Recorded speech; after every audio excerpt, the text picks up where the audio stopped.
दोस्तों, होली अष्टमी व्रत की बहुत बहुत शुभकामनाएं। हाथ में गेहूं लेकर सुनते हैं होली अष्टमी की कथा। प्राचीन काल में एक साहूकार था जिसके 7 बेटे और 7 बहुएं थी। इस साहूकार की एक बेटी भी थी जो दीपावली के अवसर पर ससुराल से मायके आई हुई थी। दीपावली पर घर को लीपने के लिए 7 बहुएं मिट्टी लाने जंगल में गईं, तो नंद भी उनके साथ जंगल की ओर चल पड़ी। साहूकार की बेटी जहां से मिट्टी ले रही थी उस स्थान पर स्याहू शाही अपने 7 बेटों के साथ रहती थी। मिट्टी खोदते हुए गलती से साहूकार की बेटी की खुरपी से स्याहू का एक बच्चा मर गया। स्याहू इस पर क्रोधित होकर बोली, मैं तुम्हारी कोख बांधूंगी। स्याहू की ये बात सुनकर साहूकार की बेटी अपनी 7 भाभियों में से एक एक करके विनती करने लगी कि वह उसके बदले अपनी कोख बंधवा ले। सबसे छोटी भाभी नंद के बदले अपनी कोख बंधवाने के लिए तैयार हो जाती है। इसके बाद छोटी भाभी के जो भी बच्चे होते हैं वह सभी 7 दिन बाद मर जाते हैं। 7 पुत्रों की इस प्रकार मृत्यु होने के बाद उसने पंडित को बुलवाकर इसका कारण पूछा। पंडित जी ने सुरैया गाय की सेवा करने की सलाह दी। सुरैया सेवा से प्रसन्न होती है और उसे स्याहू के पास ले जाती है। रास्ते में थक जाने पर दोनों आराम करने लगते हैं। अचानक साहूकार की छोटी बहू की नजर एक और जाती है। वह देखती है कि एक सांप गरुड़ पंखनी के बच्चे को ढसने जा रहा है और इसलिए वह सांप को मार देती है। इतने में गरुड़ पंखनी वहां आ जाती है और खून बिखरा हुआ देखकर उसे लगता है कि छोटी बहू ने उसकी बच्चे को मार दिया। इस पर वह छोटी बहू को चोंच मारना शुरू कर देती है। छोटी बहू इस पर कहती है उसने तो उसके बच्चे को जान बचाई है। गरुड़ पंखनी इस पर खुश होती है और सुरैया सहित उन्हें स्याहू के पास 7 समंदर पार पहुंचा देती है। स्याहू माता उनको देखकर बोली, आ बहन, बहुत दिनों में आई है। फिर कहने लगी, बहन मेरे सिर में जुएं पड़ गई हैं। तब सुरैया के कहने पर साहूकार की बहू ने उसकी सारी जुएं निकाल दी। इस पर स्याहू माता प्रसन्न होकर बोली, तूने मेरे सिर में बहुत सिलाई घेरी है, इसलिए तेरे 7 बेटे 7 बहू होंगी। वह बोली, मेरे तो एक भी बेटा नहीं है, 7 बेटा कहाँ से होंगे। स्याहू माता बोली, वचन दिया है, वचन से फिरूं तो धोबी के कुंड पर कंकरी हूं। तब साहूकार की बहू बोली, मेरी कोख तो तुम्हारे पास बंद है। यह सुनकर स्याहू माता बोली, तूने तो मुझे ठग लिया। जो तेरे घर पर तुझे तेरे घर पर 7 बहुएं मिलेंगी। तू जाकर उजमन करियो, 7 अहोई बनाकर 7 कढ़ाई करियो। ये वह लौटकर घर आई तो देखा 7 बेटे 7 बहू बैठे हैं। वह खुश हो गई। उसने 7 अहोई बनाई और 7 उजमन किए, 7 कढ़ाई करी। स्याहू छोटी बहू की सेवा से प्रसन्न होकर उसे 7 पुत्र और 7 बहुएं होने का आशीर्वाद देती हैं।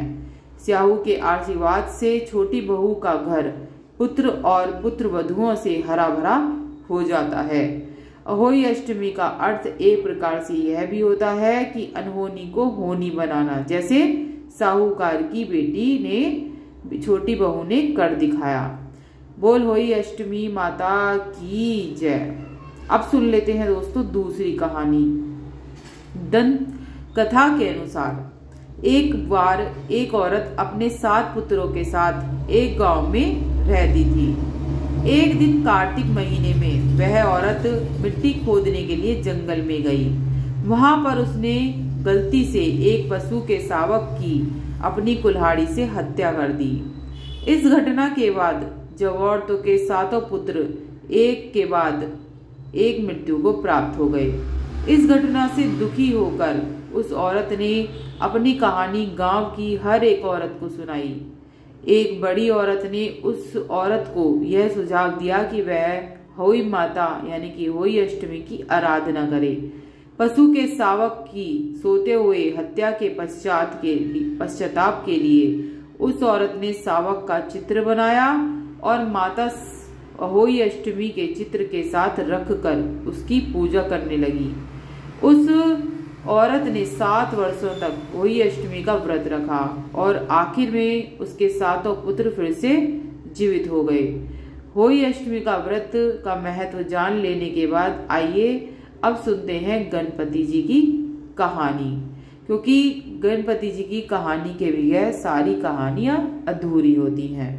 बोल गणेश जी महाराज की जय। जो आपने गेहूं लिए हैं वो आप अपनी जो दुपट्टा है, फेरों का दुपट्टा, उसमें बांध लीजिए और चावल लेके आपको ये गणेश जी की कहानी सुननी है, क्योंकि वो जो गेहूं बांधोगे आप वो जब जल चढ़ाएंगे शाम को जब काम आएंगे।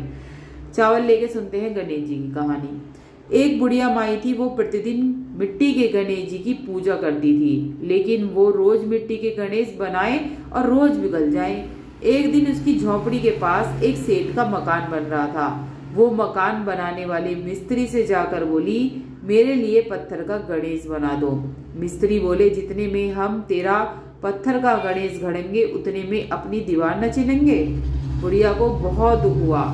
वो बोली, राम करे तुम्हारी दीवार टेढ़ी हो जाए। बुढ़िया ने जैसे ही ये बात बोली, दीवार टेढ़ी हो गई। अब मिस्त्री जितनी बार भी दीवार चिने वो टेढ़ी हो जाए, जिस वजह से उन्हें एक ही दीवार बार बार बनानी पड़ रही थी। इस पर करते करते शाम हो गई। जब शाम को सेठ आए तो उन्होंने कहा, आज कुछ भी काम नहीं किया। वो कहने लगे, सेठ जी एक बुढ़िया आई थी, वो कह रही थी मेरे पत्थर का गणेश गढ़ दो। हमने ये काम करने से मना कर दिया था। उसने कहा तुम्हारी दीवार टेढ़ी हो जाए। तब से ये दीवार सीधी नहीं बन रही है, बनाते हैं और ढा देते हैं।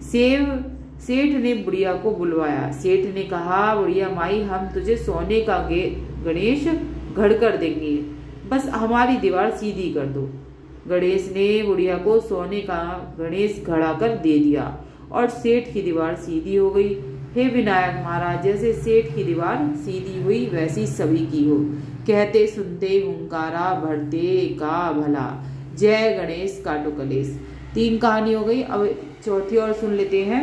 3 तिगाड़ा नहीं सुनते, तो चौथी कहानी शुरू करते हैं। बोल गणेशपति महाराज की जय। उन्हीं चावलों को लेके हम अपनी अगली कहानी शुरू करते हैं। पुराने जमाने की बात है। एक कुएं में एक मेंढक और उसकी पत्नी रहा करती थी। मेंढक और उसकी पत्नी कुएं में आराम से मौज मस्ती के साथ रहा करती थी। वह दोनों हर बात पर झगड़ा करते रहते थे, क्योंकि उसकी पत्नी हमेशा श्री गणेश जी की पूजा आराधना में लगी रहती थी। वह हमेशा अपने मन में और कस के बोलकर भी विघ्न हरता श्री गणेश जी की पूजा किया करती थी। इस बात से मेंढक बहुत नाराज हुआ करता था, क्योंकि उसे ऊंची आवाज में गणेश जी की पूजा करना अच्छा नहीं लगता था। एक दिन की बात है कि कुएं पर एक आदमी पानी लेने के लिए आता है, और जैसे वह कुएं में अपना बर्तन के आता है तो बर्तन में पानी के साथ साथ दोनों मेंढक और उसकी पत्नी आ जाते हैं। अब जिसने भी कुएं पर पानी भर के आया था वह पानी के साथ साथ मेंढक को भी लेकर जाकर अपने घर के बर्तन में गरम गरम करने की तैयारी करता है। साथ में वह दोनों मेंढक उसी बर्तन में रहते हैं। जब व्यक्ति पानी गर्म करने के लिए बर्तन में डालती है तो दोनों मेंढक साथ में ही उस बर्तन में चले जाते हैं। कुएं से पानी थोड़ा गंदा था। यही काम से उस व्यक्ति को कुएं के पानी में कुछ दिखाई नहीं दिया। पानी चूल्हे पर चढ़ा दिया और वो क्या था, पानी गर्म होने लगा। जैसे जैसे पानी गर्म होने लगा तो दोनों मेंढक क्या था, शरीर जलने लगा उनका। इसके बाद मेंढक की पत्नी श्री गणेश जी की पूजा आराधना करना शुरू कर देती है। उसके बाद पानी चाहे कितना भी गर्म हो गया था, लेकिन जो मेंढक की पत्नी थी उसको पूजा का इतना प्रभाव था कि उसे महसूस ही नहीं हो रहा था कि पानी तेज गर्म है। फिर उसका दूसरे मेंढक से उसकी पत्नी कहती है कि क्या तुम्हें सच में जलन हो रही है? दूसरा मेंढक कहता है, मुझे तो बहुत ज्यादा जलन हो रही है, पानी बहुत ही ज्यादा गर्म होता जा रहा है। तभी मेंढक की पत्नी कहती है कि तुम भी जल्दी से गणेश जी की पूजा करना शुरू कर दो, उनका जाप करना शुरू कर दो, मुझे तो बहुत आराम मिल रहा है, तुम्हें भी ऐसा जाप करने से तुम्हारे शरीर को भी आराम मिलेगा।